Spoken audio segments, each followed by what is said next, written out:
ইসলামের ইতিহাসে মুসলমানদের জন্য আজকের এই দিনটি ছিল অনেক বড় এবং আনন্দের দিন। দ্বিতীয় হিজরিতে 17 রমাদানে সৌদি আরবের বর্তমান বদর নামক স্থানে সংঘটিত হয়েছিল ঐতিহাসিক বদরের যুদ্ধ।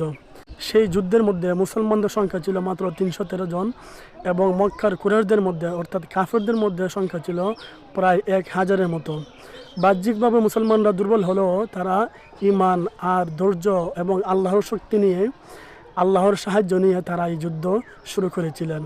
এই যুদ্ধের মধ্যে লিডারশিপ হিসাবে অর্থাৎ নেতৃত্ব দিয়েছিলেন আমাদের নবী হজরত মুহাম্মদুর রাসূলুল্লাহ সাল্লাল্লাহু আলাইহি ওয়াসাল্লাম। এই যুদ্ধে ঐতিহাসিকভাবে মুসলমানরা বিজয় লাভ করেন। কাফেরদের মধ্যে 70 জন নিহত হন এবং 70 জন মুসলমানদের হাতে বন্দী হন। এই যুদ্ধের মাধ্যমে সত্য ও মিথ্যার মধ্যে স্পষ্ট পার্থক্য হয়।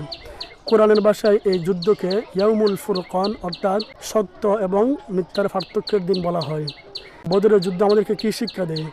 বদরের যুদ্ধ আমাদেরকে এটা শিক্ষা দেয়, সংখ্যা বা শক্তি নয়, বরং আল্লাহর সাহায্য, ঈমান এবং ধৈর্যই আমাদেরকে পরিপূর্ণ বিজয় এনে দিতে পারে।